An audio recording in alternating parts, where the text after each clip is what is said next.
Saya akan matur tidak banyak, tapi saya pastikan semua itu berdasar naskah yang ditulis Syekh Nawawi. Saya cerita yang serius itu 3, yang rileks 3. Di dulu itu lama itu ya rileks. Di antara tulisan Syekh Nawawi, saya ini termasuk pengagum Kiai Nawawi karena Kiai Maimun, putra Kiai Zubair itu saking senangnya Kiai Nawawi itu naskahnya itu banyak tentang Syekh Nawawi.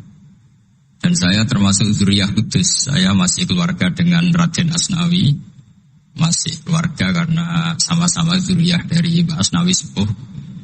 Itu yang akhirnya menikah Nyai Hamdana, yang dulu pernah dinikah Syekh Nawawi. Terus Nyai Hamdana itu dulu dengan Syekh Nawawi punya putri namanya Zuhroh. Setelah dengan Raden Asnawi punya anak dinamai Zuhri. Punya zuriyah, ada yang namanya Kiai Minan, Kiai Niam, terus punya anak-anak, di antaranya Kiai Hafid yang jadi menantu keluarga Saran. Saya kalau boleh cerita, saya ini khatam Tafsir Munir itu 3 kali. Dulu ngaji di Sarang 2 kali, terus belajar sendiri, terus mentakriri. Takriri itu beri catatan-catatan yang untuk meneguhkan satu rilis ya, atau satu tag atau satu ibarat yang diinginkan Syekh Nawawi. Saya beri beberapa contoh dan ini dipraktekkan di Indonesia. Orang Indonesia itu mesti hafal Fatihah dan semuanya merasa pintar. Itu ya barokahnya Syekh Nawawi, karena kata Syekh Nawawi itu semua Quran dikumpulkan di Fatihah. Fatihah itu dikumpulkan di Bismillah. Bismillah itu dikumpulkan di Ba. Baknya saja masih dikurting di titiknya saja. Jadi kalau orang bisa titik itu sudah menguasai satu Quran. Karena pikirannya Syekh Nawawi itu semua Quran itu menerangkan tauhid, dan tauhid itu dimulai dari ba. Ba itu bi kana makana wa bi yakun. Jadi karena saya, kata Allah, yang ada menjadi ada, yang enggak ada juga menjadi akan ada kalau Allah menghendaki wujud. Sehingga dulu Syekh Nawawi itu sudah sukses membuat pikiran kita itu rileks. Kalau nggak bisa Quran semuanya ya Fatihah. Kalau Fatihah nggak bisa ya baca Bismillah. Setidaknya orang Islam itu nggak boleh tercerabut dari Quran. Sehingga saya kalau baca teks-teksnya Syekh Nawawi itu punya pengaruh besar di cara pandang kiai-kiai Indonesia. Dan setelah ini saya akan tidak menambahi juga tidak mengurangi. Adalah Syekh Nawawi cara menganalisis surat Ar-Rum. Di Indonesia itu menerima faham beragama, tapi tidak menerima faham ateis. Itu dulu zaman Rasulullah SAW sugeng, itu ada kekuatan besar, yaitu Romawi dan Persia. Singkat cerita, Persia ini tanpa nabi, tanpa kitab suci, yang Romawi ini punya nabi dan punya kitab suci. Meskipun versi mereka. Ketika orang Persia mengalahkan Romawi, itu Nabi terus dicibir, diolok-olok sama orang kafir Mekah. Muhammad, kawan kamu yang punya kekuatan langit, maksudnya punya kitab suci, ternyata kalah. Paling kamu juga kalah dengan kita yang tanpa pegangan langit. Nabi itu susahnya minta ampun. Karena Nabi tidak bisa membayangkan kalau kehidupan manusia itu tidak dipandu agama, tidak dipandu kitab suci. Meskipun zaman itu ya Romawi itu tidak Islam. Kemudian kata Nabi diberitahu Allah Ta'ala antara 3 sampai 9 tahun pasti Romawi akan mengalahkan Persia. Dan itu enggak dianggap kemenangan Romawi mengalahkan Persia, tapi menangnya ahli kitab, orang yang berpegangan kitab suci mengalahkan orang yang tidak berpegangan kitab suci. Dan saat itu Allah ngendikan wa yauma idzi yafrahul mu'minun, di hari kemenangan Romawi mengalahkan Persia atau kemenangan ahli kitab terhadap non ahli kitab, itu orang mukmin itu senang sekali, sangat senang. Ini saya baca di teksnya Syekh Nawawi supaya di sini Anda tidak mendengarkan pendapat saya, memang benar-benar mendengarkan apa yang dikatakan Syekh Nawawi. Saya baca tidak, ya niru-niru Kiai Ma'ruf.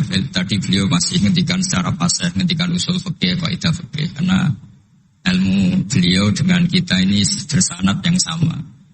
Dulu Mbak Mun ngaji Mbak Karim yang ngaji Mbak Hashim. Jadi Hasyim ngaji Syekh Khalil. Kalau saya lewat sanad Kudus ya diantaranya saya lewat Syekh Nawawi Al-Bantani. Nanti saya baca beberapa sanad Syekh Nawawi. Kata Syekh Nawawi Al-Bantani, beliau ngendikan, wa yauma idzi yafrahul mu'minuna bi nasrillah wa yauma idzi yaghlibur rumu ala farisa yafrahul mu'minuna bi taghlibillah man lahu kitabun ala man la kitabalah wa yafrahuna bi walabatihim al-musyrikina bi badrin. Jadi bangsa Indonesia itu terbiasa berkawan sama orang yang beragama, tapi tidak biasa berkawan dengan orang-orang yang tidak beragama.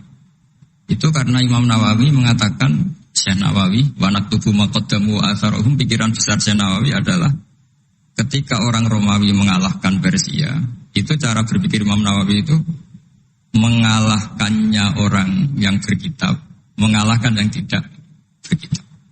Jadi ini bukan pendapat saya, juga bukan pendapat siapapun, tapi murni saya baca teks yang dari Syekh Nawawi. Sehingga kita secara psikologi, kita ini kan misalnya saya aja lah contohnya. Misalnya saya miskin, ada petinju, orang miskin kulit hitam terus sama orang kaya. Kalau yang menang yang miskin tuh ikut seneng, padahal ya tidak ikut menang. Karena kayak terwakili. Dulu kata Syekh Nawawi itu juga pikirannya begitu. Ini saya baca ini kata Syekh Nawawi. Misalnya seperti itu zaman itu. Wa sababu nuzuli hadil ayat annahu kana baina Faris war Rum qitalun. Wa kana al-musyrikun yawadduna antaghliba farisu ar-Ruma. Di anna Faris kana majusian ummiyin wal muslimuna yawadduna ghalabatar Rum ala Faris liqaunihim ahlal kitab. Jadi dulu itu kata Syekh Nawawi, pikirannya orang Islam, boyo yang menang itu ahli kitab karena sama-sama punya agama, punya peradaban. Jangan sampai yang menang itu yang tidak punya kitab, tidak punya peradaban. Jadi itu saya yakin yang mengilhami para guru-guru kita, para kiai-kiai kita bikin Pancasila, diantaranya yang membentuk Pak Karno, karena Pak Karno yang dulu ngaji sama Hussein Praminoto, ngaji sama orang-orang pinter. Kita ini berketuhanan. Jadi itu ciri khas Syekh Nawawi di antaranya. Kemudian beliau menganalisis kemenangan. Kemenangan itu ketika orang Islam sudah kuat. Ini halaman 424. Ini nanti kita bisa tinggal di sini sebagai hadiah sama Gus Syauki sama keluarga besar Pondok Tanara. Nabi itu orang yang gak suka duniawi, tapi kenapa sih Nabi harus menang? Nabi Sulaiman akhirnya menang, Nabi Dawud akhirnya menang, Nabi Ibrahim ya akhirnya menang, Nabi Musa akhirnya juga menang, dan Rasulullah SAW juga akhirnya mengalami kemenangan. Itu cara menganalisis Syekh Nawawi Al-Bantani. Kata beliau, iqamati alamatir riyasa, supaya kepemimpinan Islam itu kelihatan. Fala yabqa mayyaqdiru alal ikrah alal kufri. Jadi kalau kita menang, baik secara politik maupun ekonomi atau kultur, setidaknya tidak ada lagi kekuatan manapun yang memaksa kita untuk menjadi kafir atau menjadi salah. Kita tahu misalnya di beberapa negara di Eropa, barokahnya orang Islam kaya, ya pemain bola dulu tuh kalau puasa susahnya bukan main. Gara-gara klubnya dibeli umat Islam itu, malah cari tukang adzan di stadion itu, karena yang punya sudah orang Islam.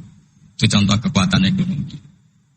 Dulu kita mungkin mengalami pengajian itu kayak apa susahnya. Sekarang ketika banyak orang-orang yang dari dunia kiai cakep, ya sekarang ya nyaman.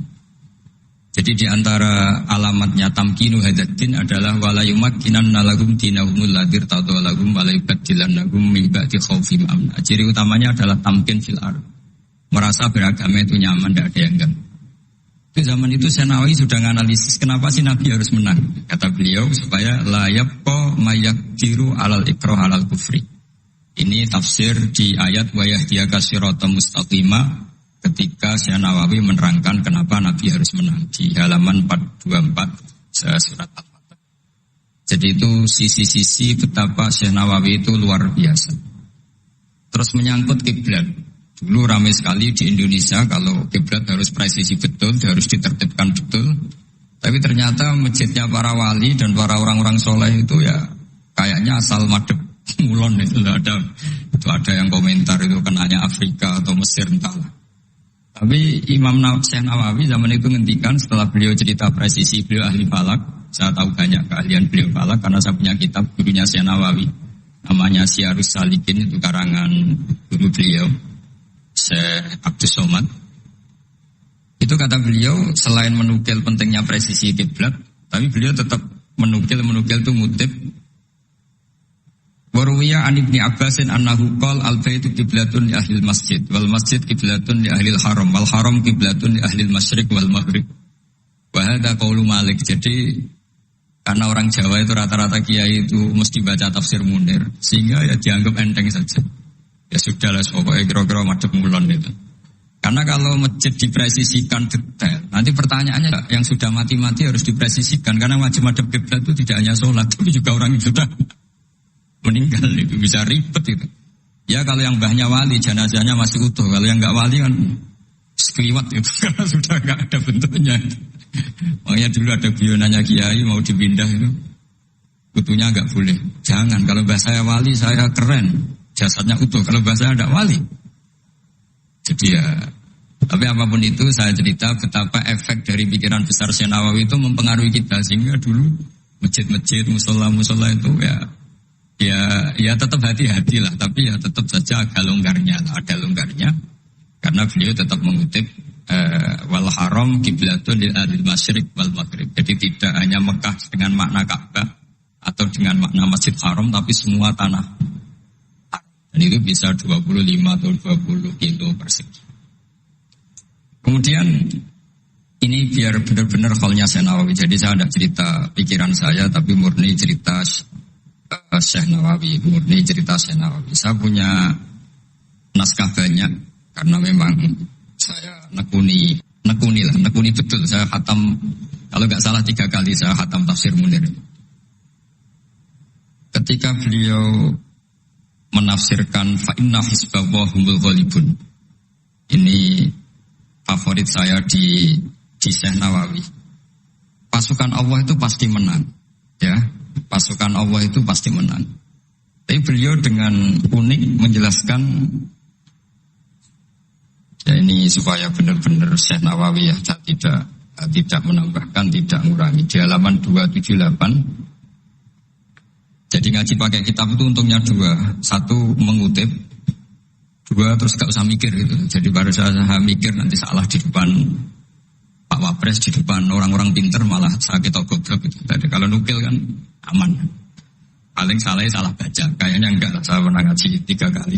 Kayaknya enggak. Tapi kalau misalnya salah ya enggak apa-apa. Bismillahirrahmanirrahim. Fa inna hizballahi humul ghalibun. Kata Syekh Nawawi, wa may yattakhidum saterusnya terus hum al-ghalibuna ala a'daihim bil hujjah fa innaha mustamirratun abadan amma bisolah daulah faqad dibulabun. Ini termasuk yang unik dari Syekh Nawawi. Kata beliau, Islam itu akan selalu menang secara argumentatif. Bahwa ada sekolah perbandingan agama, bahwa ada kajian agama. Asal yang dikaji Islam ya, bukan orangnya. Kalau orangnya ya macam-macam. Itu pasti argumentasinya itu meyakinkan karena hujjah bahwa Allah itu satu, bahwa kita harus berakhlak, kita harus meninggalkan narkoba, harus meninggalkan perzinahan. Itu argumentasinya mantap, secara uluhiyah mantap, secara sosial juga mantap. Tapi kalau secara kekuatan politik mungkin akan selalu ada, meskipun inginnya kita tidak ada, orang-orang Islam yang minoritas di negaranya atau dengan tanda kutip tertindas di negaranya. Zaman itu Syekh Nawawi sudah ngendikan yang pasti menang itu bil hujjah fa innaha mustamirratun abadan. Ini di halaman 278. Amma bisolah wa daulah faqad yuzlatun. Kalau kekuatan struktural negara atau politik atau ekonomi, ya namanya hukum sosial ya kadang kalah. Dan itu dibuktikan secara lahir. Dulu Rasulullah itu pernah kalah di perang Uhud secara lahir. Ya karena itu fisik.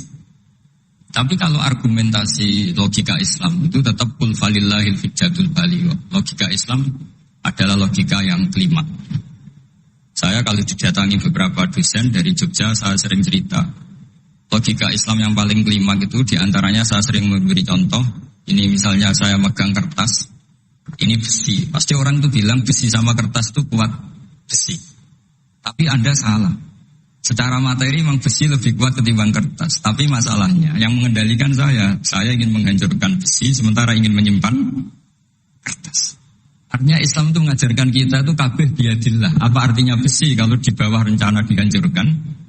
Apa lemahnya kertas ketika rencananya diabadikan? Ini pentingnya Islam. Artinya apa? Ketika Islam bilang al-amru biadillah, itu tidak bisa ditawar. Meskipun apapun kekuatannya tetap menang Allah. Seperti tadi, saya megang besi sama megang kertas. Orang tak tanya pasti bilang kuat besi. Tapi kata saya, Anda keliru. Karena saya punya rencana menghancurkan besi, mengabadikan kertas. Artinya Islam itu mengajari tadi seperti yang dikatakan Kiai Ma'ruf, la haula wala quwata illa billah. Apapun ilmu kita harus digarisbawahi secara materi kuat besi, secara materi kertas lebih rentan. Tapi harus ditambahin. Tapi hakikatnya terserah yang mengendalikan. Dan di sini Islam mensifati Allah biyadihi malakutu kulli syai'. Ya terserah Allah.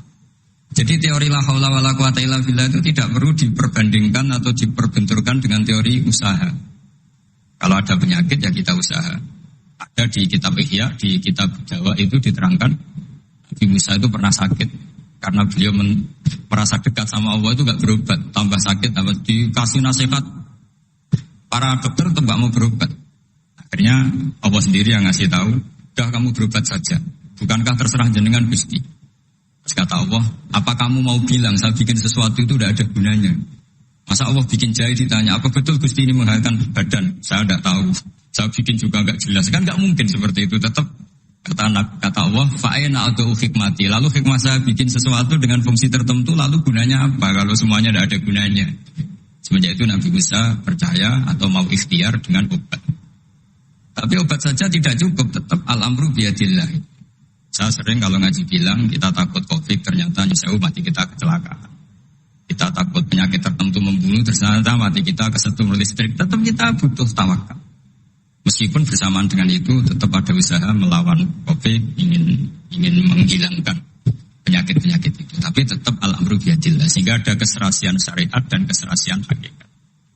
Tapi saya pastikan Syekh Nawawi ini memang luar biasa. Jadi beliau menghentikan banyak hal yang menurut saya itu luar biasa. Jadi saya mengkaji tafsir Munir itu. Di antara khas-khas beliau adalah beliau bisa cerita tentang tentang kekuatan-kekuatan Allah Ta'ala dengan cara yang real. Kemudian kenapa kiai-kiai Indonesia itu ngadepi orang fasik itu tenang, tidak langsung antipati seakan-akan fasik selamanya. Yang soleh juga tidak jumawa seakan-akan soleh sampai mati. Karena kata saya Nawawi itu ketika menafsirkan wa yu'adzibal munafiqina insya'a aw yatub. Namanya hukum sosial sudah saja yang sekarang fasik suatu saat soleh, yang sedang soleh suatu saat fasik. Karena Allah itu bisa saja merubah. Orang munafik yang kayak apa biadabnya, kayak apa salahnya, itu Allah ketika cerita tentang dirinya wa yu'adzibal munafiqina insya'a. Allah ya bisa saja menyiksa orang munafik insya'a. Tapi tetap ada kemungkinan aw yatuba atau Allah memberi tobat. Nah barokahnya itu kadang-kadang kita sebagai GNU itu dikritik gak jelas. Ya kita memang gak mungkin jelas, memang potensinya ya yang sedang soleh ya bisa salah, yang sedang fasik ya bisa benar kan. Karena al-amru biyadillah. Itu ciri khas Nawawi. Jadi beliau dan itu membentuk kita semua di halaman 251 juz 2 beliau ngendikan haitsu razaqahum al-iman. Sehingga ya mereka bisa saja suatu saat dikasih iman. Jadi itu contoh-contoh. Kemudian di halaman 288 ketika nah ini biar benar-benar kholnya Syekh Nawawi memang saya persiapkan khusus karena saya memang gak perlu nyari. Karena saya punya takriran lengkap tentang tafsir Munir. Jadi saya hanya butuh mutib, butuh memindah saja.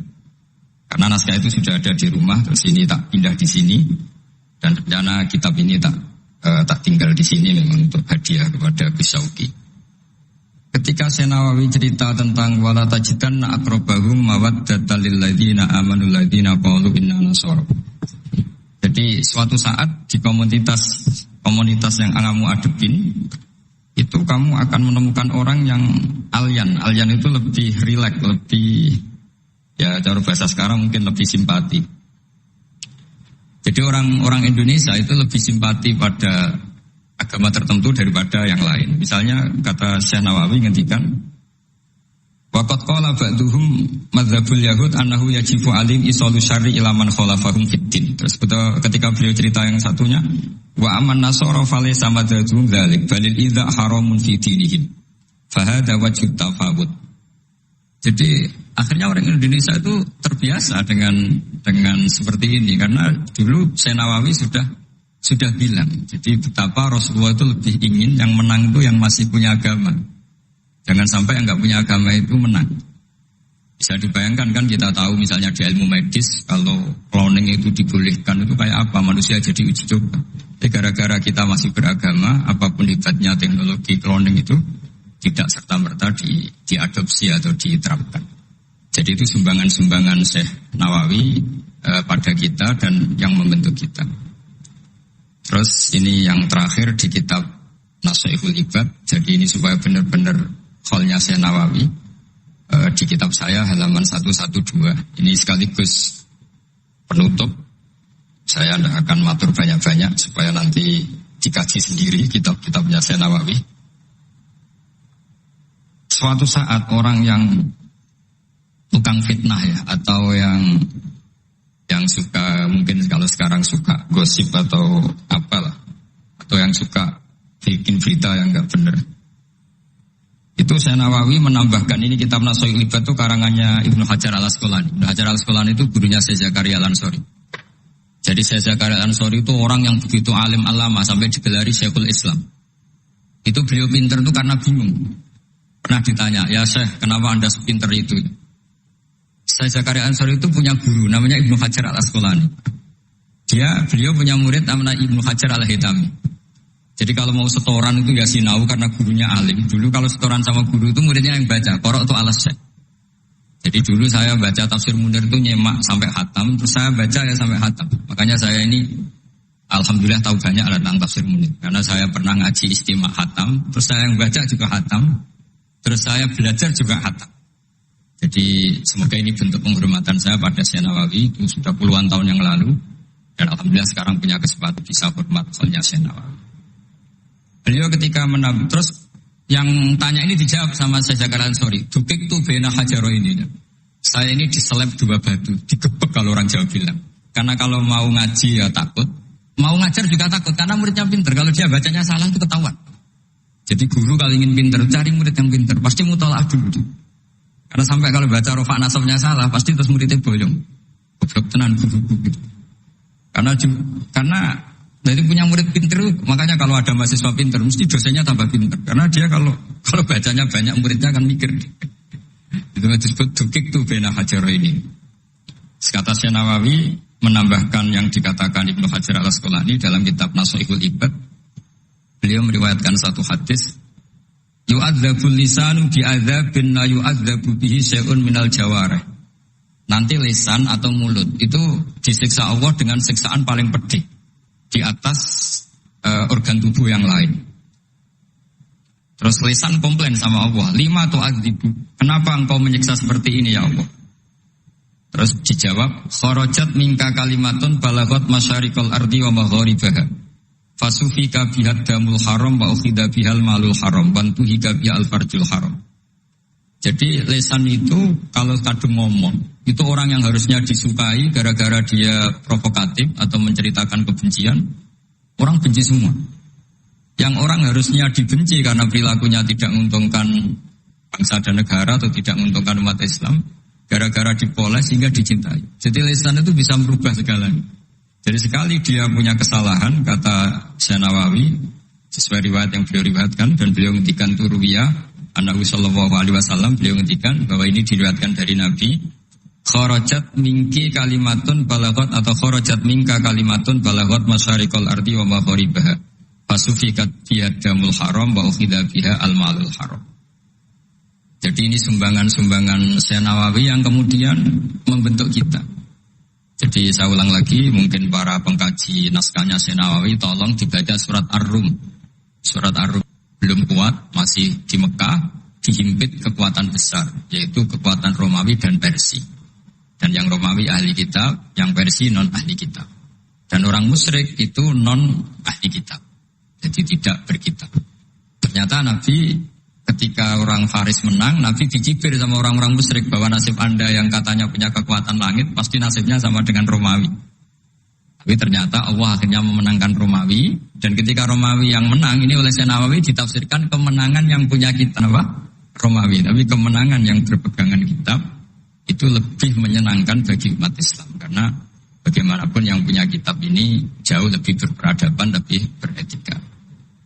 Saya kira demikian karena mungkin waktu ya, dan tadi seperti yang dikatakan Kiai Haji Ma'ruf, mohon maaf sebanyak-banyaknya karena nggak bisa hormat Syekh Nawawi secara besar-besaran sesuai hak beliau sebagai orang yang sangat-sangat terhormat karena ngangkat nama besar Indonesia di kancah internasional. Terakhir saya tutup kata Mbah Maimun itu, ketika Andalusia kalah, padahal dulu melahirkan pengarang-pengarang kitab besar kayak Imam Qurtubi, Ibnu Malik, itu kata Mbah Mun, jika ganti Indonesia katanya, kata Allah itu gak ridho kalau orang Islam di belahan sana kalah kecuali ada penggantinya, katanya penggantinya itu Indonesia, kata beliau. Buktinya kita tidak berbahasa ibu Arab, tapi banyak melahirkan pengarang-pengarang kitab dengan al-fasohah fi nihayatil ulya. Karangannya Syekh Nawawi, Syekh Mahfud At-Turmusi itu punya tingkat fasohah yang setingkat bahasa aslinya. Makanya ada Syekh Khotib Minangkabau itu namanya Muhammad. Dia orang Indonesia, orang Minangkabau. Tapi ketika dipek mantu orang Arab dicibir. Kamu kok punya menantu orang Ajam? Orang Ajam itu dianggap gak bisa ngomong. Beliau secara spontan gak dikasih tahu, disuruh khutbah. Ternyata beliau takallama bilisanin fasih wa bikalamin fasih wa bikalamin baligh. Akhirnya orang-orang Mekah itu kagum semua, makanya terus dapat gelar Muhammad Khotib. Jadi dia Khotib itu gelar karena ini ajamiyun min ahli Jawa atau min ahli Indonesia yang bisa menghentikan bahasa Arab secara fasih. Jadi semenjak itu terus ada gerbong besar setelah Syekh Nawawi itu banyak lah, ada Abbas Soleh Darat, ada Syekh Ona Khalil, terus Top Kosania ada Syekh Mahfud, macam-macam, terus Top Kosalisa ada Mbah Hashim, ada Bawahab, ada Raden Asnawi dan seterusnya dan seterusnya.